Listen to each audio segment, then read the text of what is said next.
नमस्कार साथियों, agree Pro coaching institute के इस ऑनलाइन प्लेटफॉर्म पर एक बार फिर से आपका हार्दिक स्वागत है। आज जो हमारी क्लास होने वाली है माय डियर फ्रेंड्स, वो जेड के स्टूडेंट के साथ साथ जो मेरे भाई और बहन हैं जो सुपरवाइजर की तैयारी कर रहे हैं उनके लिए भी बहुत ज्यादा इंपॉर्टेंट होने वाली है।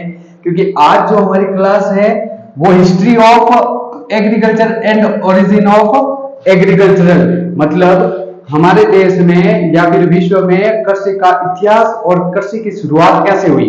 तो हिस्ट्री से काफी सारे सवाल हैं जो सुपरवाइजर तथा जेड दोनों के एग्जाम में आते हैं। तो आज की जो हमारी क्लास है वो शुरू करते हैं। Evolution of human and agriculture, कि मानव और उसके साथ साथ कृषि का जो कृषि की शुरुआत है वो कैसे हुई थी। सबसे पहले अगर बात करें तो हम बहुत सारी किताबों से पढ़ते हुए आ रहे हैं या फिर हमारे बहुत सारे गुरुजनों ने बताया होगा कि जो कृषि है या फिर जो इंसान है वो पहले आदि मानव के रूप में रहता था, शिकार करता था। उसके बाद धीरे धीरे उसका जैसे जैसे माइंड डेवलप होने लगा तो उसके साथ साथ उन्होंने अपने आप को चेंज किया।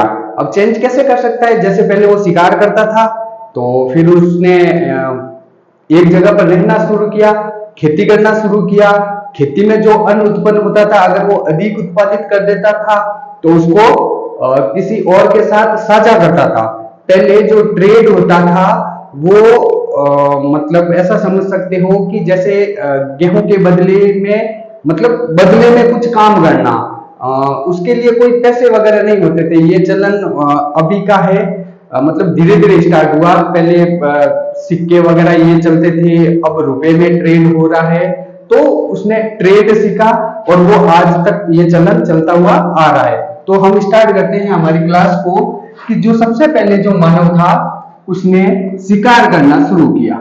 अपना पेट भरने के लिए उसने क्या करना शुरू किया, शिकार करना शुरू किया। वो शिकार करता था, लेकिन जैसे जैसे टाइम बीतता गया उसको समझ आने लगा कि शिकार केवल एक दिन या एक वीक के लिए हो सकता है। अगर उसी जानवर को अगर हम पालतू बना ले तो उससे जो बाई प्रोडक्ट मिलता है उसको हम काफी लंबे समय तक यूज कर सकते हैं। तो जब उसको थोड़ी समझ आने लगी तो उन्होंने क्या करना शुरू किया, पशुओं को पालना शुरू किया।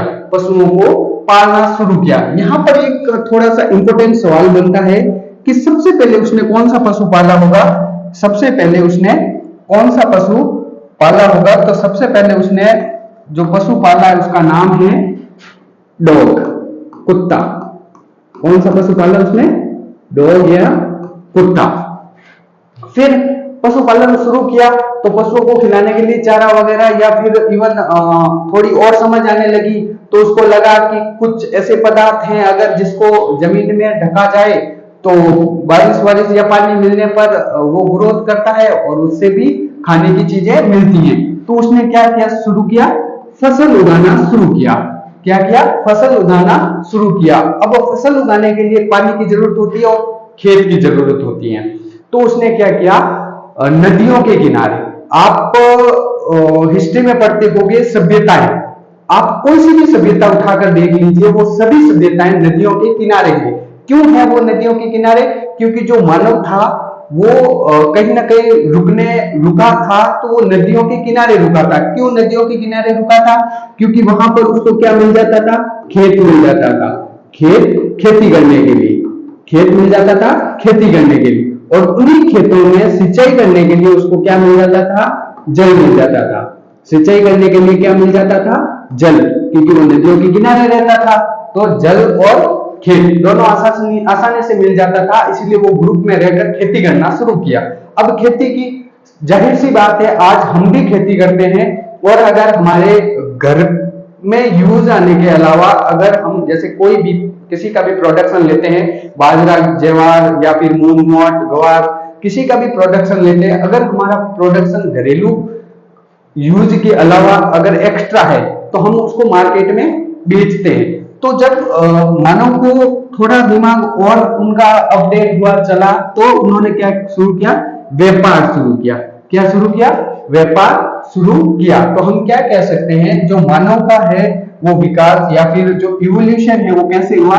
सबसे पहले उसने शिकार किया, शिकार के बाद उसने पशुपालन शुरू किया। पशुपालन में सबसे पहला जो जानवर है जिसने पाला था उसका नाम है कुत्ता, और पशुपालन के बाद उसने फसल उगाना शुरू किया, और फसल उगाने के बाद अगर एक्स्ट्रा प्रोडक्शन बचता है तो उसने क्या शुरू किया, व्यापार करना शुरू किया।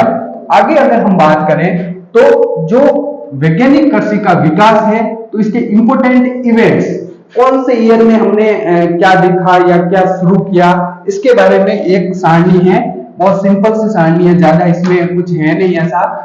देखिए ये ईयर लिखे हुए हैं और इनमें इन ईयरों में कौन कौन सी घटनाएं हुई हैं या फिर कौन कौन से इवेंट्स हुए हैं उनके बारे में लिखा हुआ है। बात करें अगर 8700 बीसी ईसा पूर्व 8700 बीसी में, तो जो मानव था उसने या फिर जो एग्रीकल्चर में है सबसे पहले 8700 बीसी में भेड़ों का पालन शुरू किया, डोमेस्टिकेशन ऑफ शीप। फिर 77 में बकरियों को पालतू बनाया, 75 में गेहूं तथा जौ की खेती की शुरुआत की, 4400 बीसी में मक्के की खेती के एविडेंस मिलते हैं, और 3500 बीसी में आलू की खेती, 2900 बीसी में हल का आविष्कार हुआ, 2300 बीसी में चना, कपास और सरसों की खेती के एविडेंस मिलते हैं। 2200 बीसी में बात करें तो धान की खेती की शुरुआत हुई, 1500 बीसी में गन्ने की खेती, और 1000 बीसी में हल में लोहे का प्रयोग शुरू किया। सबसे पहले जो हल बना था वो लकड़ी का बना था, और 1000 बीसी में जो हल था उसमें लोहे का भी यूज किया। अब आप कहोगे कि सर इतना लंबा चौड़ा कैसे ये याद रखें वगैरह वगैरह, है ना। तो सिंपल सी बात है, जो सिप है, सिप मारवाड़ी में हम 87 को क्या कहते हैं, 87 कहते हैं। तो जो सिप है वो उसका जो डोमेस्टिकेशन है वो कब हुआ था, 8700 बीसी। तो याद कैसे रखोगे, सिप 87, सिप 87, और उससे 10 साल 10 कम कर दो तो 77 आता है। तो इससे जब 10 कम करते हैं तो बकरी का पालन शुरू हो जाता है। 75 में गेहूं और जौ, थोड़ा बहुत याद करना पड़ेगा और थोड़ा सा ऐसे ट्रिक वगैरह करके अपन माइंड में रख सकते हैं। तो 7500 बीसी में गेहूं और जौ, 4400 मक्के में, और आलू को कैसे याद करोगे, पोटैटो 35, कैसे याद करोगे, पोटैटो 35, 2900 में हल, 2300 में चना, और ये जो 2-3 ट्रिक है ये, और थोड़ी बहुत मेहनत करोगे तो ये आसानी से लर्न हो जाएगा। आगे देखते हैं, आगे है छपनी आकार। कौन सा आकार, छपनी आकार। कहते हैं कि आप पता नहीं आप में से कौन अपने बड़े बुजुर्गों के पास बैठता या नहीं बैठता, लेकिन वो बताते हैं कि ऐसा अकाल पड़ा था जब हमें खेजड़ी के जो छाल होती हैं वो खा के जीवित रहना पड़ा, तो वो यही अकाल है, छपनिया अकाल, है ना। कौन सा अकाल है, छपनिया अकाल। अब एक बहुत जनों को ये कंफ्यूजन रहता है कि सर इसका जो नाम है छपनिया अकाल क्यों पड़ा, क्योंकि ये जो अकाल है वो कब पड़ा था, 1899 और 1900 में पड़ा था। कोई लेना देना ही नहीं ईयर के हिसाब से देखा जाए तो फिर इसका जो नाम है वो छपनिया अकाल क्यों पड़ा। एक बात ध्यान रखना, आज भी जो हम हिंदू वर्ष के अनुसार अगर बात करें तो विक्रम संवत 1956, विक्रम संवत 1956 में यह अकाल पड़ा था, इसीलिए इस अकाल को क्या नाम दे दिया गया, छपनिया अकाल नाम दे दिया गया। हमारे बुजुर्गों ने देखा कि भाई कौन सा ईयर चल रहा है, अपने हिसाब से 56 वाला ईयर चल रहा है, तो ये कौन सा अकाल है, छपनिया अकाल है। अभी फिलहाल जो भी बड़े फेमाइन वगैरह आते हैं वो किसी न किसी देश की कंपनी के द्वारा, जो एग्रीकल्चरल संस्थान है उसके द्वारा नाम दिए जाते हैं, ठीक है। तो 1956 में पड़ा, इसलिए इसका नाम क्या हो गया, छपनिया अकाल हो गया। लेकिन इसका ईयर याद रखना, 1899 एंड 1900 में यह अकाल पड़ा था। अब जब ये अकाल पड़ा था तो कृषि पूरी तरीके से अस्त व्यस्त हो गई थी, क्योंकि जब अकाल पड़ता है तो ना तो बारिश हो पाती है, ना ही जलवायु सही से रहती है, तो कृषि करना मतलब इम्पॉसिबल हो जाता है। तो जब कृषि करना इम्पॉसिबल हो गया तो हमारे देश के जो वैज्ञानिक थे उन्होंने सोचा कि अगर ऐसा चलता रहा तो पूरी पृथ्वी खत्म हो सकती है। ठीक है, तो उन्होंने क्या किया, इस समस्या का समाधान करने के लिए 1904 में 1904 में भारतीय कृषि बोर्ड की स्थापना की। किसकी स्थापना की? 1904 में agriculture, Indian board of agriculture की स्थापना की। तो एक क्वेश्चन आपका यहां से 2-3 क्वेश्चन बन सकते हैं। एक, छपने अकाल को छपने अकाल क्यों कहते हैं? क्योंकि ये विक्रम संवत 1956 में पढ़ा था। अगर ईयर की बात करें तो 1899 एंड 1900 में पढ़ा था। तीसरी बात कि जो हमारा भारतीय कृषि बोर्ड है, agriculture Indian board of agriculture है, उसकी स्थापना कब हुई थी? 1904 में हुई थी। तो यहां से इस एक स्लाइड से आपके 3 क्वेश्चन क्लियर हो रहे हैं। आगे बात करें IARI, Indian agriculture research institute, Indian agricultural research institute, जो अभी कहां पर है? न्यू दिल्ली में। अभी कहां पर है? न्यू दिल्ली में। ये भाई साहब खड़े हैं, देख लो, है ना। तो इसका अगर हम इतिहास पढ़े तो 1905 में बिहार के दरभंगा जिले के गंडक नदी के किनारे, 1905 बिहार राज्य और उसका जो दरभंगा जिला है, उस दरभंगा जिले की गंडक नदी के किनारे एक कृषि शोध के कार्य के लिए, जब अकाल पड़ा था तो उस पर रिसर्च तो करनी पड़ेगी ना। रिसर्च होगी तभी तो हमें पता चलेगा कि कौन सी जलवायु में किस तरीके की खेती की जाए, ताकि जो हमारे सामने जनसंख्या है उस जनसंख्या को भरपेट भोजन मिल सके। तो इसके लिए एक प्रयोगशाला बनाई गई जिसका नाम था फिप्स प्रयोगशाला। ठीक है, जिसका नाम क्या था? फिप्स प्रयोगशाला। इस फिप्स प्रयोगशाला जो जहां बनाई गई थी, ये जो फिप्स प्रयोगशाला है जहां बनाई गई, वो जो क्षेत्र था वो पूषा के नाम से प्रसिद्ध हो गया। पूषा के नाम से प्रसिद्ध हो गया। जैसे जैसे टाइम बीतता गया तो इन संस्थानों के नामकरण में चेंज किया गया। कब कब किया गया? कौन सी संस्थान है? IARI, ध्यान रखना, ICR नहीं है, IARI। 1911 में इस संस्था का नामकरण क्या कर लिया गया? जो पहले पूषा था, पूषा से क्या नाम चेंज कर लिया गया? Imperial institute of agriculture research. क्या नाम कर लिया गया? Imperial institute of agriculture research. Further नाम चेंज हुआ 1919 में। पहले नाम, इसकी स्थापना कब हुई? 1905 में। नाम पहली बार कब चेंज किया गया? 1911 में। सेकंड बार नाम कब चेंज किया गया? 1919 में। क्या नाम कर दिया गया? Imperial agriculture research institute. क्या नाम कर दिया गया? Imperial agriculture research institute. आगे की बात करें तो 7 नवंबर 1936, 7 नवंबर 1936 में बिहार में आई एक भयंकर बाढ़। क्या आई? भयंकर बाढ़। और ये जो संस्थान थी वो कहां पर थी? गंडक नदी के किनारे। तो नदी के किनारे थी, इस कारण से बाढ़ की चपेट में आ गई ये बिल्डिंग। जब बाढ़ की चपेट में बिल्डिंग आ गई तो बिल्डिंग क्षतिग्रस्त हो गई। क्षतिग्रस्त हो गई तो इस बिल्डिंग को ट्रांसफर कर दिया गया था। कहां पर? नई दिल्ली में। कहां पर ट्रांसफर कर दिया गया? नई दिल्ली में इसको ट्रांसफर कर दिया। बिहार में बाढ़ के कारण ये बिल्डिंग क्षतिग्रस्त हो जाने के कारण इसे नई दिल्ली में स्थानांतरण कर दिया गया। और आज हम इसे किस नाम से जानते हैं? भारतीय कृषि अनुसंधान संस्थान के नाम से जानते हैं, इंडियन एग्रीकल्चर रिसर्च इंस्टीट्यूट के नाम से जानते हैं आज हम।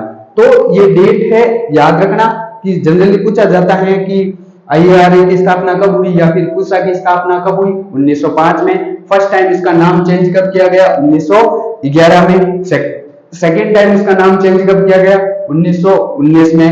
बाढ़ कब आई या फिर इस संस्थान को कब न्यू दिल्ली में स्थानांतरण किया? तो 7 नवंबर 1936 में इसको स्थानांतरित किया। आगे बात करें तो ICR, जो ये संस्था है ICR, देखो IARI क्या करती है? रिसर्च पर काम करती है और ICR क्या काम करती है? एजुकेशन सिस्टम पर। भाई जैसे जो वैज्ञानिक थे जिन्होंने IARI की स्थापना की और वहां पर बैठकर रिसर्च की, अब उस रिसर्च को आगे ले जाने के लिए और भी तो स्टूडेंट चाहिए और उन स्टूडेंट को पढ़ाने के लिए यूनिवर्सिटियां भी तो चाहिए, कृषि विश्वविद्यालय, कृषि विद्यालय ये भी तो चाहिए। तो जो एजुकेशन सिस्टम है वो कौन देखती है? ICAR। क्या है इसकी फुल फॉर्म? भारतीय कृषि अनुसंधान परिषद। क्या है इसकी फुल फॉर्म? भारतीय कृषि अनुसंधान परिषद। इंग्लिश में बात करें तो Indian council of agriculture research. इसकी स्थापना कब हुई? 1929 में। और ये है कहां पर?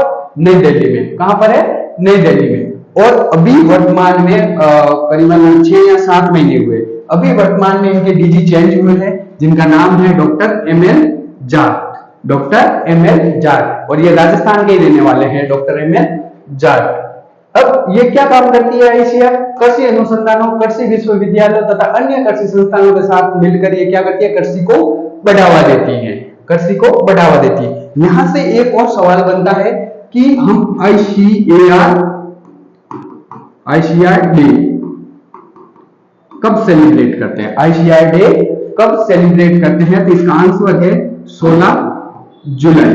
कब करते हैं? 16 जुलाई को आईसीआर डे के रूप में हम इसको सेलिब्रेट करते हैं। आगे बात करते हैं अब एग्रीकल्चरल हीरो, मतलब ऐसे वैज्ञानिक जिन्होंने एग्रीकल्चर में काफी अच्छा काम किया, इसीलिए हम आज इनका नाम ले रहे हैं। तो ऐसे कौन कौन से हीरो हैं? सबसे पहले बात करते हैं पीटर डिक्रेसेन जी। क्या नाम है? पीटर डिक्रेसेन जी। इन्हें सस्य विज्ञान का जनक कहते हैं। किसका कहते हैं? एग्रोनॉमी का। एग्रोनॉमी का जनक कहते हैं, फादर ऑफ एग्रोनॉमी। इनके द्वारा एक बुक लिखी गई जिसका नाम है ओपस रूरेलियम कामोदरम। ओपस रूरेलियम कामोदरम। तो याद रखना भाई, जो एग्रोनॉमी है, इनके फादर साहब कौन है? पीटर डिक्रेसेन जी। इनके द्वारा लिखी गई बुक का क्या नाम है? इसकी लिखी गई बुक का नाम है ओपस रूरेलियम कामोदरम। आगे बात करते हैं हम जेनफ्रो टूल की। किसकी बात करते हैं? जेनफ्रो टूल की। इन्होंने अपनी एक बुक लिखी थी जिसका नाम है हॉर्स होइंग हस्बेंड्री। इनके द्वारा लिखी गई जो बुक है उसका क्या नाम है? Horse hoeing husbandry. इन्होंने क्या किया? जो वीड है, वीड यानी खरपतवार, जो वीड तथा जीरो टिलेज, इन शब्दों का इस्तेमाल किया था इन्होंने सबसे पहले।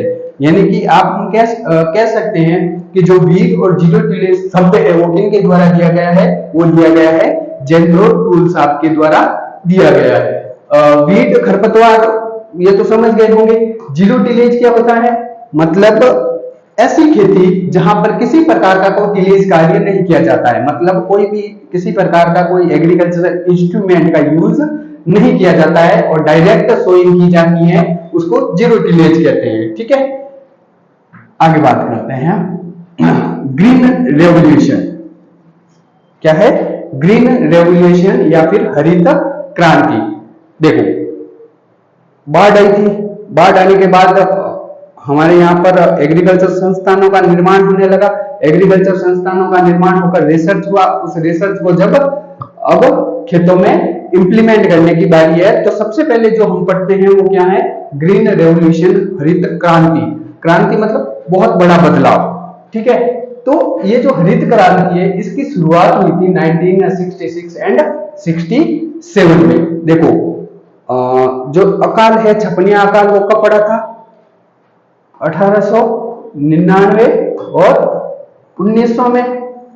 संस्थान जो एग्रीकल्चर संस्थान, शोध संस्थान है, उसकी स्थापना कब हुई थी? 1904 में। ठीक है, और जो पूसा है उसकी स्थापना कब हुई थी? 1905 में। ठीक है, और कितने सालों की रिसर्च के बाद देखो आप ग्रीन रेवोल्यूशन शुरू हुई 1966-67 में। लगभग 60-62 साल, मतलब सॉरी, लगभग 60 साल बाद ये रेवोल्यूशन आई। भारत में इसके जो जनक है, मतलब इस रेवोल्यूशन को लाने का जो श्रेय जाता है या फिर इस पर जो रिसर्च की थी उनमें से कौन है? एमएस स्वामीनाथन साहब है। कौन है? एमएस स्वामीनाथन, जिन्होंने इंडिया में रहकर रिसर्च करके ग्रीन रेवोल्यूशन को बढ़ावा दिया।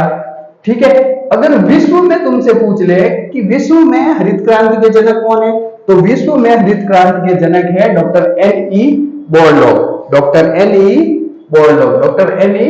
बोरलॉग। हरित क्रांति में उच्च उपज के लिए फसलों की किस्मों, रासायनिक उर्वरकों, कीटनाशकों तथा खरपतवारनाशी आदि पर जोर दिया गया। अगर आपसे कोई पूछ ले कि हरित क्रांति तो आई, लेकिन इसमें क्या चेंजेस किया गया, हमने किन चीजों को ऐड किया जिससे हमारा उपज, क्योंकि देखो इससे पहले क्या हो रखा है? फेमाइन आ रखा है, अकाल पड़ रखा है, तो हमें कम समय में अधिक से अधिक प्रोडक्शन चाहिए, कम समय में हमें क्या चाहिए, अधिक से अधिक प्रोडक्शन चाहिए। तो इसके लिए हमें क्या करना पड़ेगा, तो इसके लिए हमें ऐसी वैरायटियां तैयार करनी पड़ेगी जो कम टाइम में अधिक उपज दे, है ना। अब उन वैरायटियों को खेतों में लगाएंगे, तो खेतों में लगाएंगे तो उर्वरक भी चाहिए उनको, क्योंकि न्यूट्रिएंट कहां से मिलते हैं, उर्वरकों से मिलते हैं। तो उनके न्यूट्रिएंट के लिए हमने रासायनिक उर्वरकों का प्रयोग किया, कीट और रोगों से बचने के लिए हमने कीटनाशकों का प्रयोग किया, और उसमें खरपतवार, अगर मैन्युअली खरपतवार निकालने बैठेंगे तो काफी टाइम लग जाएगा, इसीलिए हमने खरपतवार नाशियों का भी प्रयोग किया हरित क्रांति के समय में। और इसमें कौन सी फसलों पर सबसे ज्यादा जोर दिया गया, तो इसके लिए गेहूं और धान की फसल, गेहूं और धान की फसल को के ऊपर ज्यादा जोर दिया गया। अगर तुमसे कोई पूछ ले कि इंडिया में कौन से ऐसे स्टेट है जिसपे हरित क्रांति का प्रभाव सबसे ज्यादा पड़ा, तो जो एक तो पंजाब और उत्तर प्रदेश, पंजाब, उत्तर प्रदेश और हरियाणा, ये तीन ऐसे स्टेट है जिन पर हरित क्रांति का इफेक्ट बहुत ज्यादा पड़ा और यहां से हमें बहुत ज्यादा प्रोडक्शन मिलता है। आगे अपन बात करते हैं, तो आज की जो क्लास थी वो यहां तक ही थी। आप हमें कमेंट्स करके बताइए कि जो क्लास है वो कैसी है, क्या हम इसमें इंप्रूवमेंट कर सकते हैं, या फिर आपको ये क्लास कैसी लगी। ठीक है, आप अपने कमेंट्स बॉक्स में कर सकते हैं। इसका जो पीडीएफ है वो हमारे Telegram channel Agri Pro coaching के नाम से टेलीग्राम चैनल है, उस टेलीग्राम चैनल पर आपको मिल जाएगा। एग्री प्रो जोधपुर जो टेलीग्राम चैनल है उसका नाम है एग्री प्रो जोधपुर, वहां पर इसका जो पीडीएफ है वो मिल जाएगा। और हम आपके लिए क्या कर सकते हैं, आप कमेंट्स करके जरूर बताएं। धन्यवाद।